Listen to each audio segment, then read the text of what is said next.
It's good to see some of your faces again.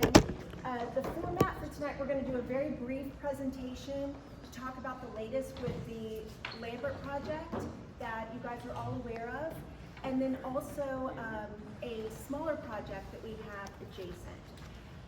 And then afterward, we've got Q&A. We're here as long as you need us to, but we'll get through the presentation and go from there. Thanks again. And if anybody needs water, snacks, there's some back there. Raise your hand. I'll bring it up to you. Hey everyone, my name is Chance Roman. I'm the project manager overseeing all three of these projects. I just started taking over the projects in January. So first up, we've got the construction update for Lambert. What's featured on the back table and up here on the slide is our site map. So it gives you all the details around vegetative buffers that we plan to install, wildlife corridors, wetland areas, where our solar arrays are. Currently, we are working in this area, the substation and switchyard area. So that's what, if you've driven by, you may have seen it from the road. There's a big open field with St. Cooper's transmission line situated right behind there. Forward. So right here we've got our substation pads. So we've been pouring out 5 of the 6 substation pads for the big transformers that are planned to get delivered to site in August. We also installed geopiers for stabilization of those pads. We found a liquefaction risk, so we installed geopiers to make sure that the pad doesn't liquefy. We've seeded the area, so we're just now waiting for grass to grow. It started coming in, so in a couple months we expect to see a lot more grass growth in that disturbed area. Again, site map, some of the future construction plans in the next couple of months. Like I stated, the transformers are planned to get delivered mid-August, around 20th, 21st, 22nd. So you might see some larger trucks doing deliveries off of Saints Delight. In early August, we plan to start doing some of the early stage site civil work. So that's installing our silk fences, making sure that we control erosion and sediment, make sure it doesn't leave the site. What else do we got? And then just continuation on our substation pad, building out the structures, everything like that.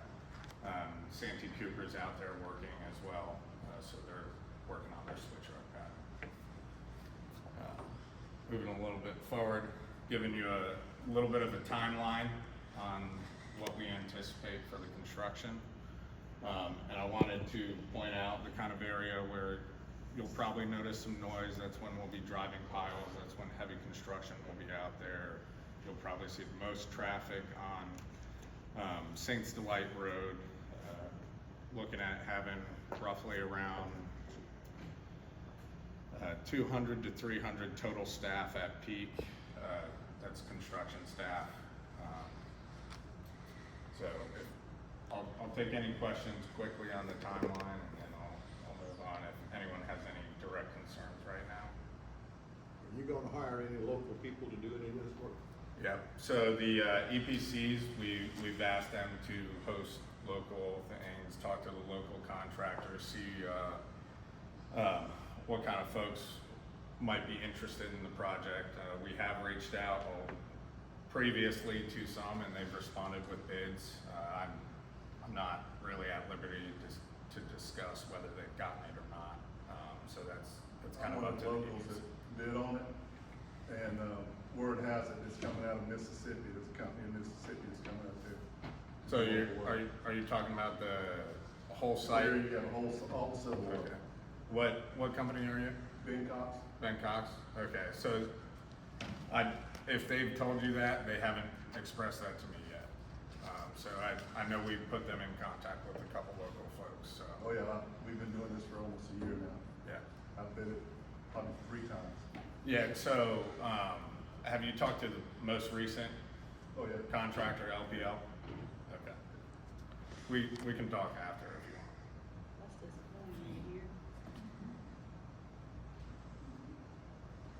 want. It's nice to meet you guys. My name's Morgan. I obviously work here at Silicon Ranch in our community and economic development team. So I'm gonna just go over the SR Georgetown project is what we're calling it. Here's a project overview. It's the map that you guys saw on the table over there. You'll see that the project is just east of Wild Horse Road and south of Saints Delight Road. The site is approximately 1,003 acres, but only 45% of the site will be under solar panels. So just a little over 400 acres will be solar panels. And then also just comparing that to the Lambert site, the first site that we're doing, that site is 2,000 acres. So it's a much smaller site that we're talking about here. It's gonna be a 50 megawatt project, and again, comparing that to the Lambert project, which is 200 megawatts. We'll be interconnecting with Santee Cooper and working very, very closely with Central on this project. Something to note about the interconnection is we will not be building another substation for this project. We'll be interconnecting at the substation that Chance was just talking about that we're building for the Lambert site. So you won't see any substation on this property. Another thing to note about interconnection is that Santee Cooper has a limit of 250 megawatts that we can put on a transmission line. So with this project being 50 megawatts and then the Lambert project being 200 megawatts, we're completely maxed out on this transmission line. So we would not be seeking any other property or any other projects in this area. So if you just take a look at the map here, again, those are a little bit easier to see than this one. Only 45% of the site is going to be under panels, which is pretty unique, so not that much. Most of the site is delineated wetlands and the pollinator areas, and then you'll see the wildlife corridor that's cutting through the middle there. Also notice we're putting a 200-foot buffer off of Wild Horse Road. And then down here in the southwest of the site, down here, we're not proposing any panels, and we'll leave it as is. So we won't be clearing any vegetation from that area either. Okay, same map, just more project information for you guys. This project would power approximately 8,750 homes. We're looking at about a 12-month construction timeline for this project, and that would be about 150,000 solar panels on the site. And then you guys will see, obviously, in the bottom corner, the proximity to the Lambert site and kind of the size difference there. All right, some project specifics. So we're anticipating $58.5 million in capital investment to the county for this project. We're also looking at approximately $90,000 in annual tax revenue to the county, and we would be increasing the tax base without requiring any sort of infrastructure or capital from the county. On the Lambert site, we've partnered with Clemson to develop all of our seed. We plan on doing the exact same thing for this project, so they're making sure that we're planting all vegetative species and all things that are good for the wildlife there. We would, this property currently is under purchase option, and we would be purchasing and owning all of the land for the entirety of the project.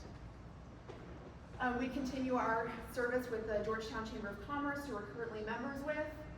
And like Chance said, for a project this size, we're looking at about 200 to 300 construction worker jobs. That number might change a little bit. The plan is, and the reason we're timing this project out the way that we are, is because we would like to take the construction from Lambert and just kind of seamlessly pull it into the SR Georgetown project. So hopefully there's only one peak time of construction, so it minimizes the disturbance on you guys. So again, we're kind of looking to transition from one site to the next to just limit the amount of construction that we actually have on site. All right, lastly, we're looking at a timeline here. We're going through the zoning process, hopefully August through October. So that's gonna look the exact same as the last zoning process. So there'll be a planning commission meeting, and there'll be 3 county council meetings. So again, looking August to October to go through that process. Hopefully gonna start construction in 2025, going through 2026.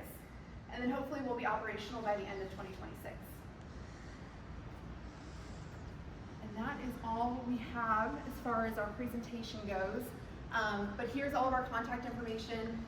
Travis Lewis, who is not at this meeting, he's unfortunately sick. He's the site manager. We wanted to put his contact information up there, so if you guys have any questions about what's going on site, you have him and Chance to contact about any of that. So with this time we'll take questions. There's a couple experts we have here in the room, people that'll help answer some questions, but we just really wanted to open the floor to you guys to see what you guys think and kind of field any of those questions. How are you gonna move your power from the other side of Wallhorse Road back to this other unit, back to this other facility? How will we get the power from that Are you that going underground with it, substation? or how are you doing? I don't think they're underground. Underground, right? It'll be underground. So you go under Wallhorse Road with that Correct. power source and feed back into the other one? Correct.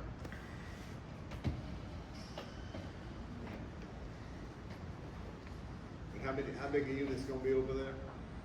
On what On the project? other side of Wallhorse? The other one, the amount of panels over there, I'm not sure. The total number of panels? Or is the that what megawatts. The question is, or the How total many megawatts? How big operation is that going, how big of a unit is that gonna be? It's a 50 megawatt AC facility. And the one you're doing here is 200? This one is 200 megawatt AC. So the new one that we're doing is 50 megawatts. The one that's previously been approved, that one's 200 megawatts. About a fourth. Yes, correct. It's 400 acres big. 400 acres will be under panels. So the entire project site is it's 1,003 acres, but only 423 acres will be under panels. The rest is wetlands. Correct. Wetlands, pollinator areas, wildlife corridor, and in some areas, we're just not touching it all and just leaving as is. Out of that 1,000 acres, you developing 400. Is there any plans to develop any more of that later on? No, we can't, because we'll reach the maximum capacity on the transmission line. So even if we wanted to, we wouldn't be able to power any more panels there. Does Silicon Ranch have any plans for anywhere else in Georgetown County besides Lamberton, Sampit? Yes. Kindergarten language, he's talking about having some special support underneath the substation, is that what I was hearing? Yeah, so it's really just think of it like piers on a house.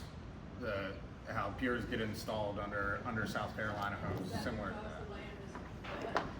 Yeah, it's just wet land, so we need the extra stabilization to make sure that our pads for the spread,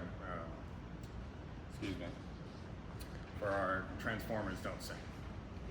It's not a core wetland, but the soil's required. Oh, correct, yes. It's not a delineated wetland. No. So it would be underground piers, and then your substation be sitting on top of it. Correct. Have any idea how far down those piers are required to go? I'd have to look at the design. I don't know that off the top of my head. I can make sure I can pass it along to you.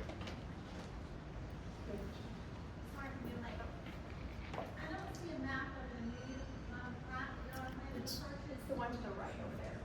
Okay.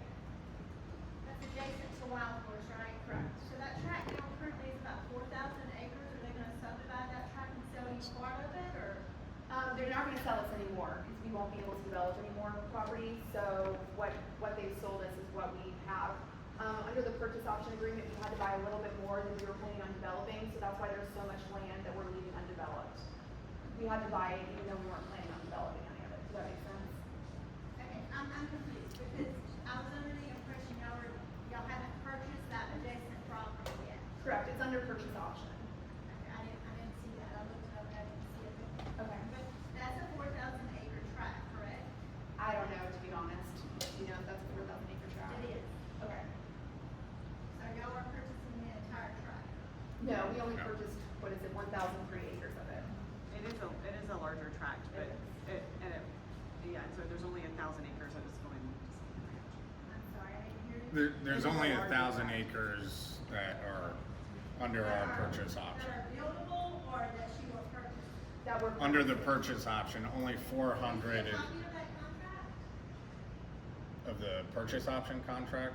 I can look it up, it's a public record, I just don't have the phone. Do you have a copy? I don't have a Gina. copy of that, I'm sorry. But we, back to what we did, there's a housing before purchasing, and the 400 acres. So I understand, and I'm not even questioning where you're building, I'm trying to figure out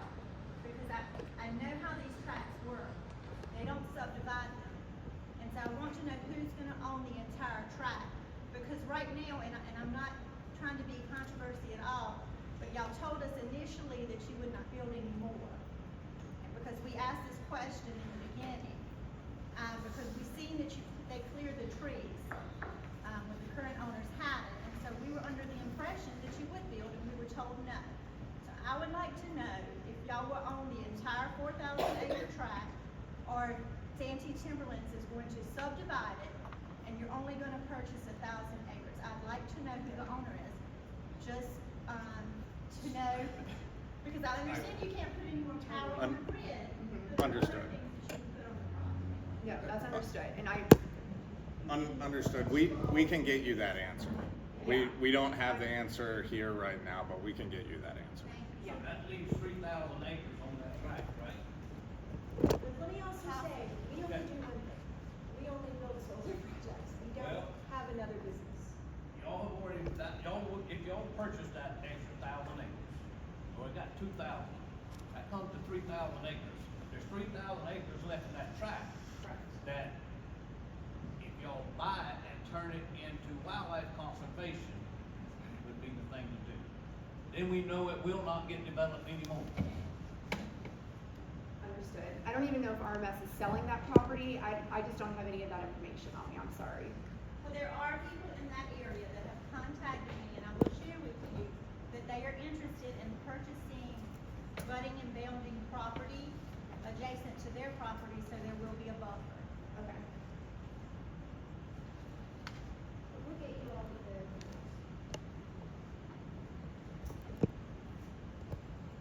What are the community benefiting from these solar panels? Is there any jobs after the construction? Yes, we look at, there's people that come out and mow the site, there's a site manager on site, there's people that come and make sure that we're planting all those native species correctly, so there are a handful. And that would be contractors, correct? I mean, we always look to hire local, yes, but they would be contracted. Yeah. Yeah, unfortunately, I mean, these construction jobs are temporary, we know that this doesn't offer a lot of long-term jobs to the community. But we do try to hire locally when we can for the jobs that are available out there. How does this benefit us? Well, like I said, there's a $58.5 million capital investment that comes into the community, so that's extra revenue that's coming in without any sort of capital infrastructure that is needed by the county, so that's just extra revenue that's coming in, increasing the tax base, it's going toward the school systems, going toward infrastructure, whatever county council kind of sees fit, so, But how does it benefit us? I mean, it could I go mean, toward you're talking roads. about Georgetown County, we wanna know what benefits us. It could be going You're toward taking away a roads. bunch of our stuff, we wanna know what we're getting back. Understood. I mean, like I said, it's going to school systems, it could be going to the roads, it could be going to whatever the county council allocates those capital investments to go to.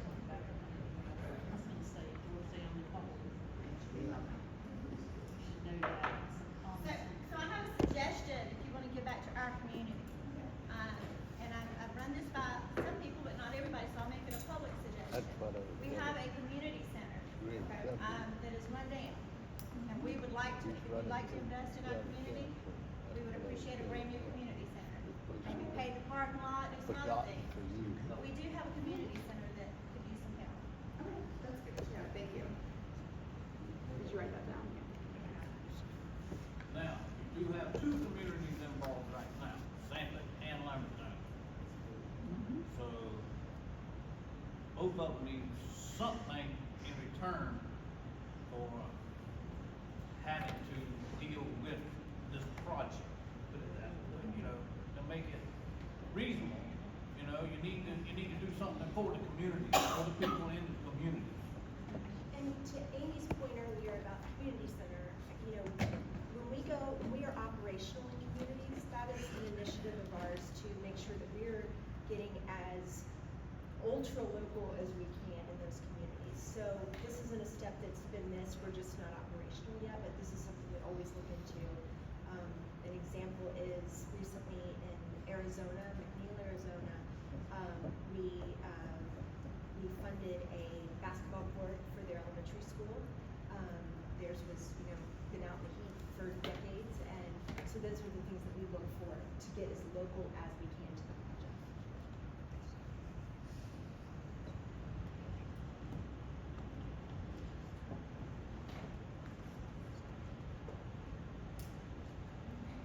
Yes, sir. With the comments made, these were things that had already been in discussion. Being a good partner in not only Georgetown County, but in the community. Mr. Sims, Mr. Brandon, we have met to discuss the issue of improvements for your community park. There's also been discussion for the improvement of the 3 boat landings. So for those in Lambertown, these have been in discussion. With a provider coming into the county, part of them being a good partner with the community, these were things that have been on the drawing board with Silicon Ranch. The improvement of the boat landings, the improvement of the community park, putting improved equipment on your community field, the paving of the parking lot. So again, this is almost a natural with any provider coming into the community. As a good partner, you're going to work with the community to show that you can also further invest in the community. So all of these things have been discussed. I talked with the director of Parks and Recreation about that, and they said there was no funding. So while you're still on county council, if you could push that before you leave, that would be wonderful. Not only that, part of what Silicon Ranch has endorsed and they are advocating for. Right now, in speaking with the officials, you can also say what you'd like to see in your community. As I mentioned, meeting with Mr. Bernard Sims, Mr. Brandon, we met down at your community park, and those were some of the projects that they asked to be presented to Silicon Ranch. So right now, it's open for the community to say what they'd like to see in working with Silicon Ranch to make this a good working relationship. So that's my comment there.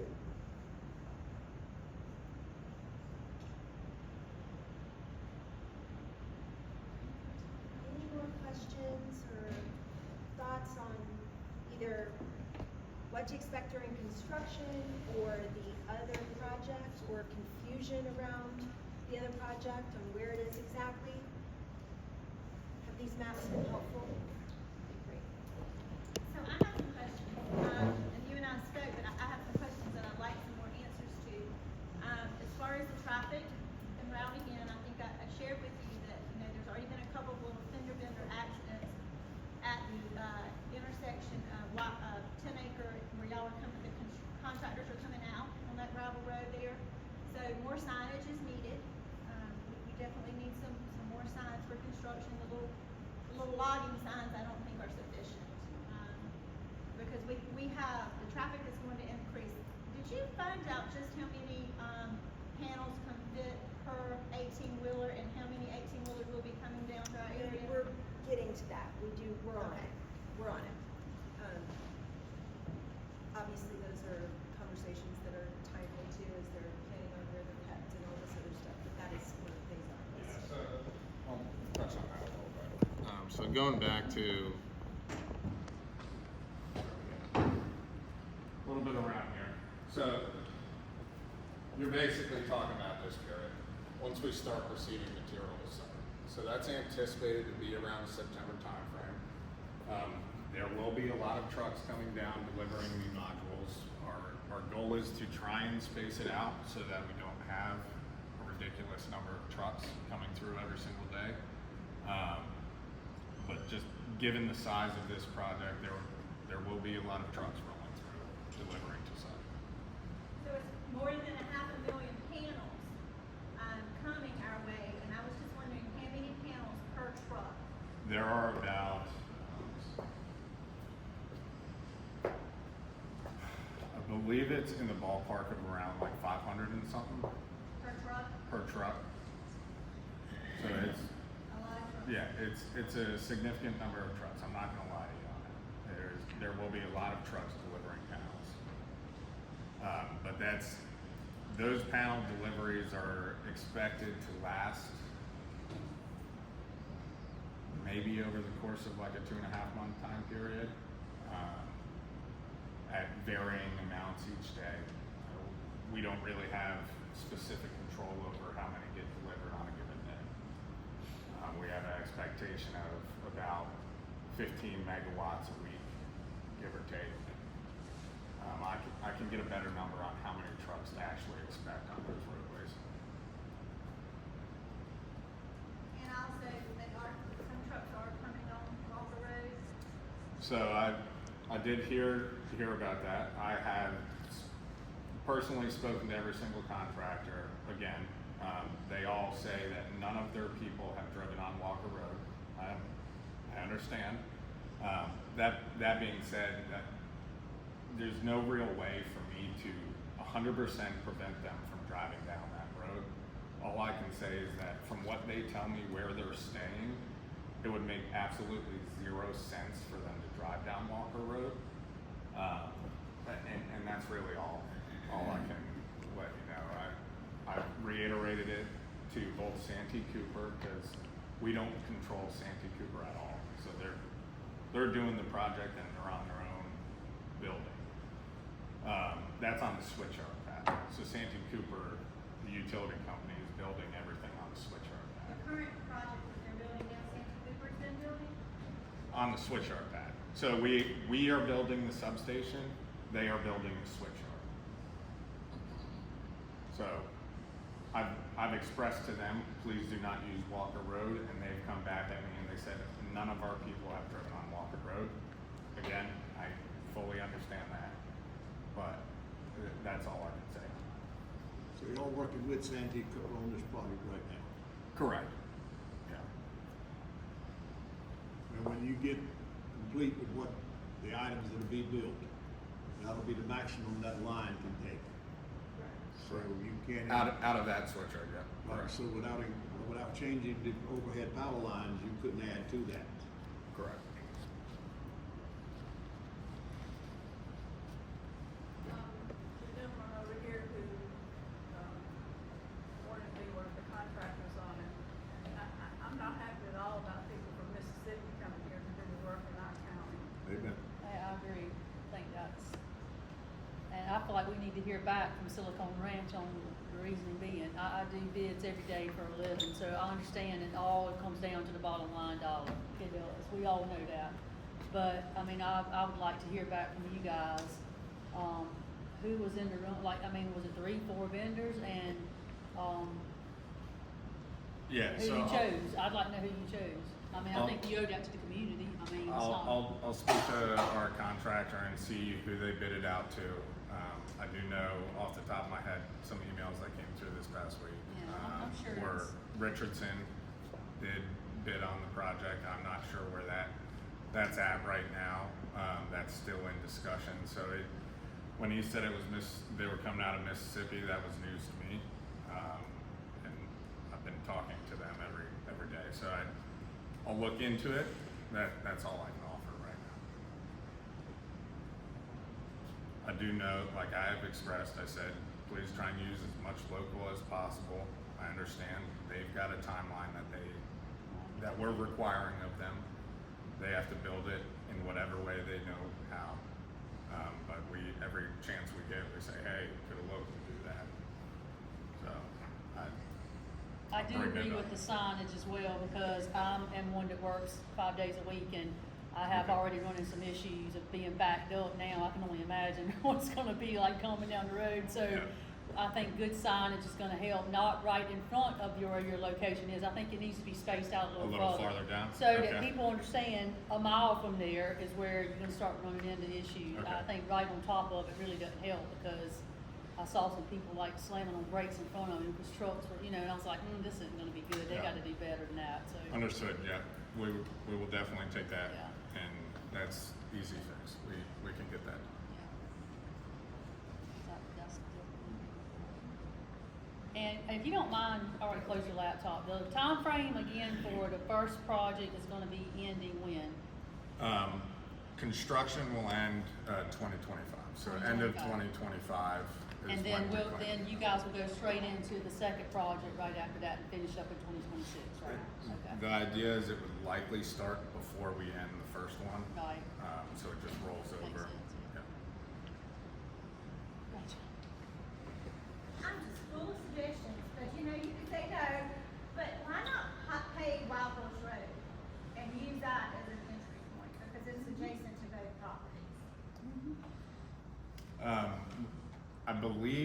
Wild Horse Road does have plans, to improve some of the entrances. Sorry, Mr. Pee-wee. I am not paid down by my. Okay. We'd rather get it out of our neighborhood, sorry. That is a county road though. That is the county Yeah, road. I thought it was It's county. county road, they just don't maintain it, Yeah, they don't. Okay. like a lot of board. So there are plans to pave that road though? No, not to pave. I believe there's plans for the entrances to our construction site. I do know that on other projects, when we have like county roads, if it gets beat up at all, like we're fixing it throughout the process. So it's any potential there. Since this is Lambertown 1 and 2 to start with, does Lambertown, this community, draw any electrical benefit from it other than it going to the power lines and being dispersed all over the country? Do we get anything, does the community itself, would we ever realize, or would there be a way to light up Lambertown from this solar field? So I mean, it kind of gets dispersed everywhere, I was told so. no at the first meeting, that we do not benefit from it, it goes on the grid to somewhere else, but now that's And I what read down in also Florida, from you guys. when the hurricanes came through, that the solar field electricity was the only one that stayed up Yeah. during the storm. Everybody else went down because of the damage to the overhead wires and so forth. Yeah. And I was just wondering if there was a way for this solar field, as big as it is, to feed this community. I So- don't think there's a way to feed it directly. Yeah, there's no direct line, so it all gets tied into Santee Cooper's transmission lines, and where it goes from there, I'd have to reach out to them and Santee Cooper's electricity was a Houston wire, right? say that again. When the electricity comes into there, they're paying you, and it goes to Santee Cooper and they disperse it. Yeah, correct.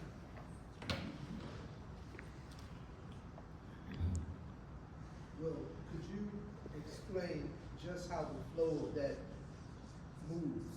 Because with the transmission, Santee Cooper is buying 25%, and then don't you have Central Electric that's buying the majority of it, and it's dispersing it to all of the rural cooperatives?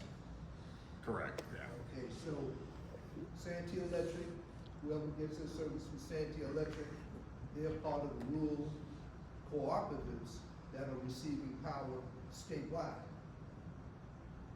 And Mr. Sims was asking, even though it's centered in the community here, is this community, along with other receivers of utility, either in Sanford and or Santee, to get a better understanding of the dispersion of the power that either goes through Santee Cooper or Santee Electric. But mainly 25% to Santee Cooper, 75% to Central Electric, and they disperse it statewide to all of the rural cooperatives. Correct. So of that 25%, Lambertown would get that piece, only that 25%, you know, we're part of that 25%. You got North South Santee, you got, Georgetown, there's a lot more, so I don't see how it could, they're not gonna just, okay, Lambertown, let's light you up. They're not gonna do that, it's not. But they could give you a discount. Well, don't hold your breath on that Ms. one. Ronnie, you write that down. Yeah. As a matter of fact, the prices have increased, if anybody's noticed. So, that's another story for another day. And did you say that the future site you guys are still getting what you're trying to purchase? Did you say that's a 50 megawatt or whatever it is? 50 How megawatts. many homes will that power? 8,750 approximately. So almost 9,000 homes? Correct. So basically, the one here in Lambertown will power 36,000 homes? Yes. There you go. But let me make sure that I'm correct in this.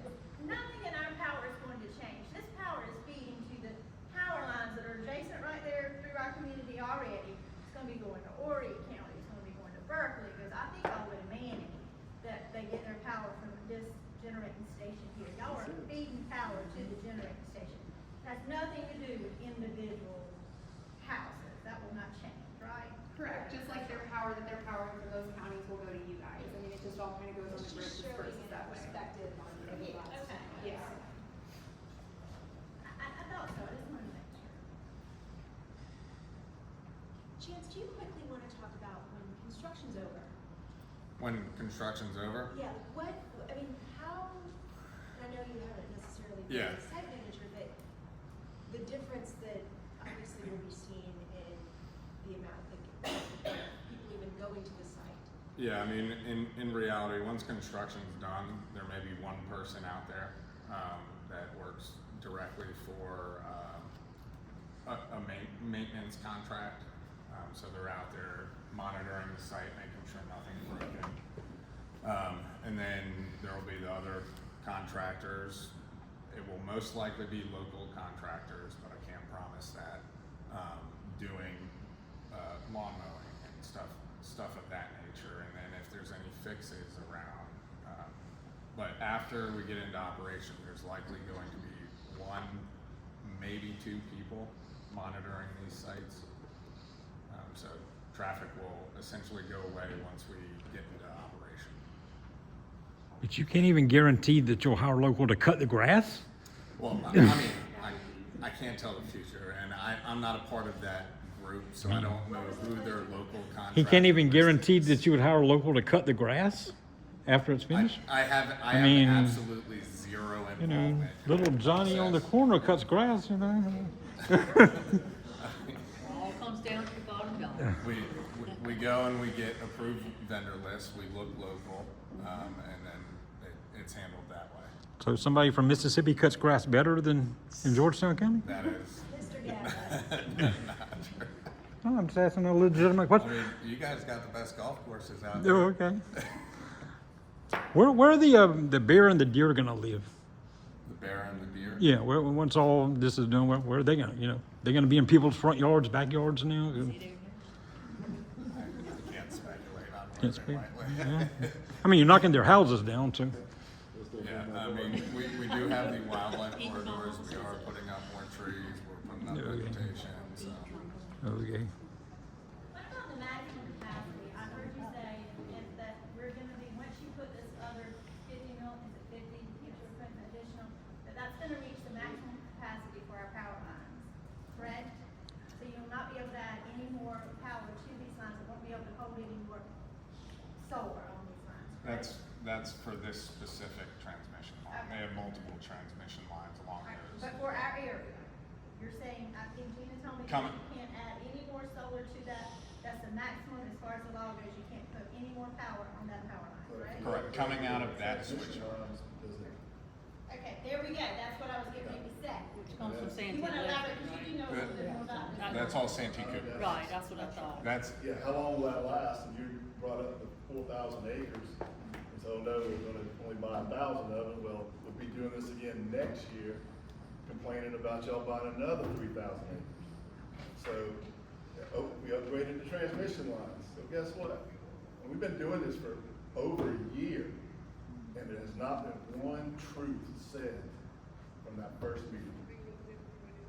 Well, there was gonna be this, there was gonna be that, oh, we're gonna have local contractors, we're gonna have people, we're gonna employ local people, we're gonna do this, and tax base, all that stuff. Sounds great. You ought to run for politics now, because it's all it is. It's fluff. I apologize for being this way, but it's fluff. What is fluff? You're telling everybody what you think they should be. Well, I mean, it's not benefiting this community in any way. We're getting nothing off of You may get something off of it from the tax generation, that's it. something. We I think won't, what he's saying because is transparency. we live in no man's land, where we like to live in no man's land. What's getting the money, what'll get the tax base, will be the net. It'll be Pawleys Island, Burroughs Inlet, all those will get that money. This area over here, I worked for the county, I know. So, I'm just telling you. That's your county it's fluff. council, that's not so. That's all it is. It's what everybody, y'all can put it into words that you think everybody will understand. Oh, it fluffs over. It's okay, it's good. And I understand you've not had the best experience in working with, I live across the street on Wild Horse Road.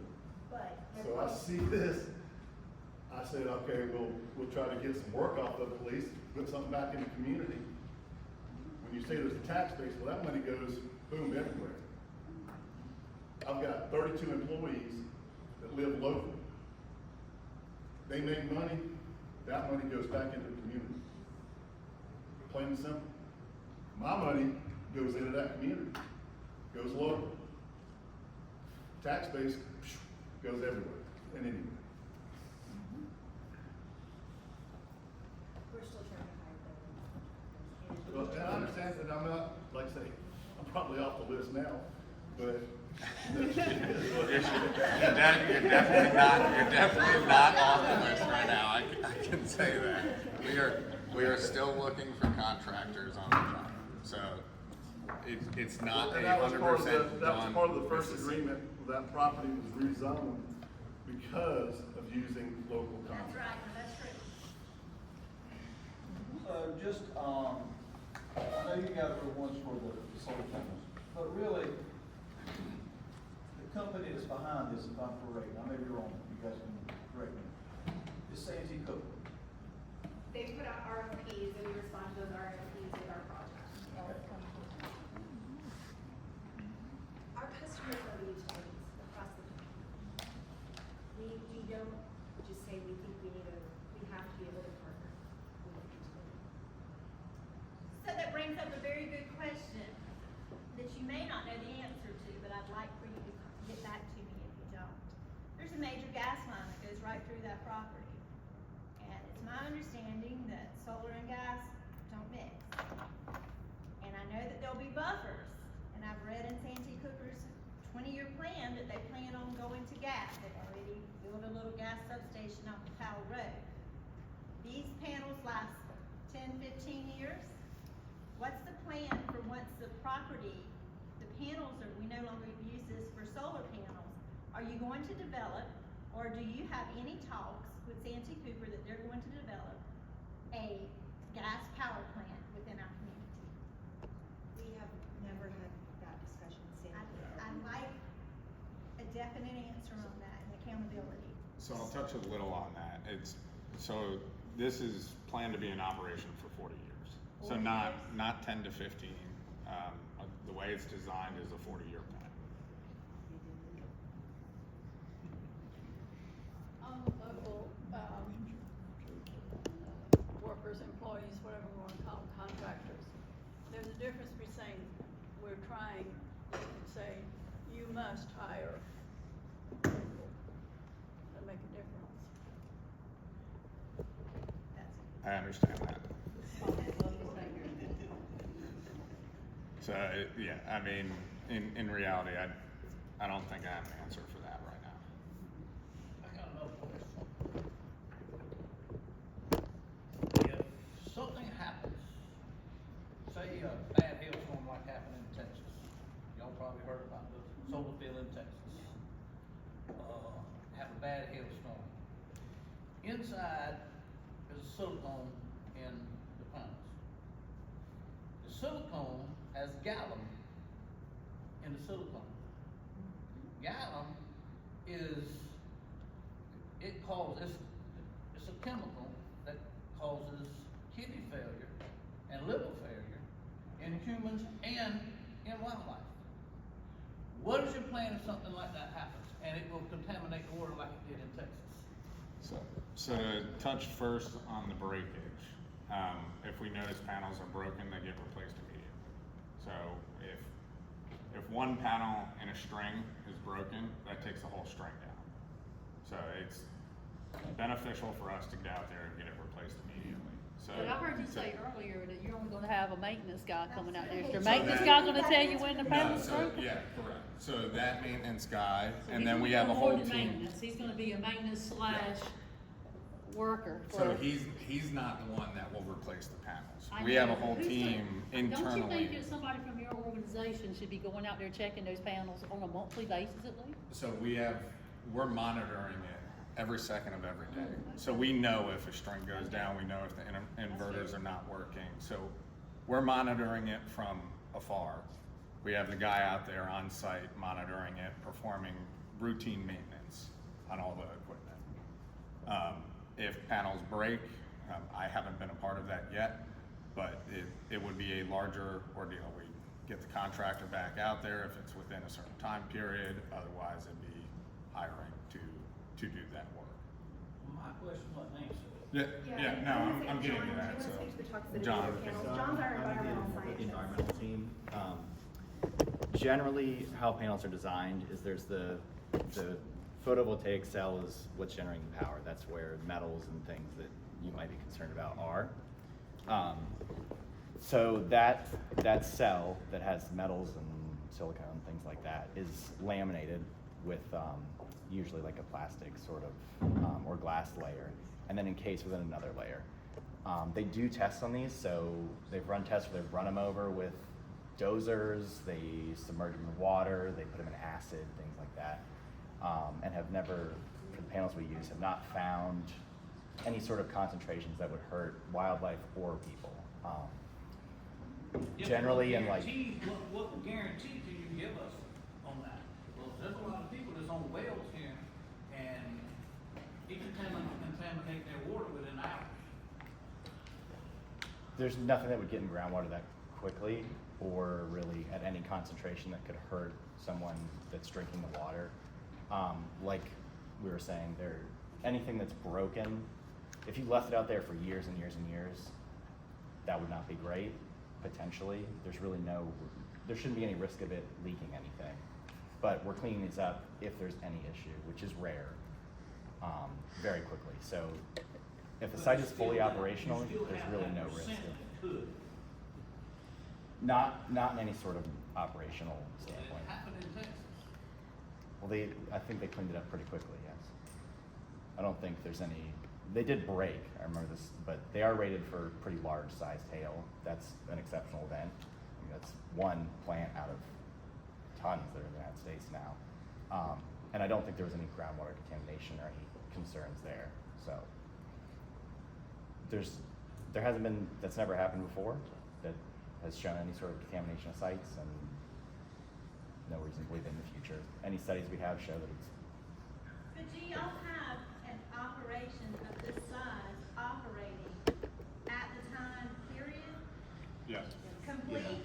Yes. Because the last time I taught it was not complete. So we've had multiple that are bigger than this site. I just, Complete and up and operational. correct. Yeah. I just finished up one this past year that was a 90 megawatt facility. There was one right next door that was operational for a year already, and that was a 140 megawatt facility by itself. And then there was another one right next to that that was 60 megawatt facility. And how many megawatts is the hours gonna be? This is total for the three projects is 250. So this will be the largest. Not the largest, no. Where is your largest? What's that? Russellville? Russellville will be our largest in Tennessee, which will be 179 megawatts. And then we're building Moore County in Tennessee, which is 200 megawatts. And then our largest that we're working on is in Louisiana, and it's 800 megawatts. But it's So, not and- complete, and it's not, so you really don't have, I appreciate your answer, but it's not a lot of trial and error with it, right? Actually, the projects that he was just mentioning. Yeah. Yeah. And these, Yeah. I mean, solar facilities have been in the US for decades Will this be now. the biggest in South Carolina? When it's completed? These are our only ones in South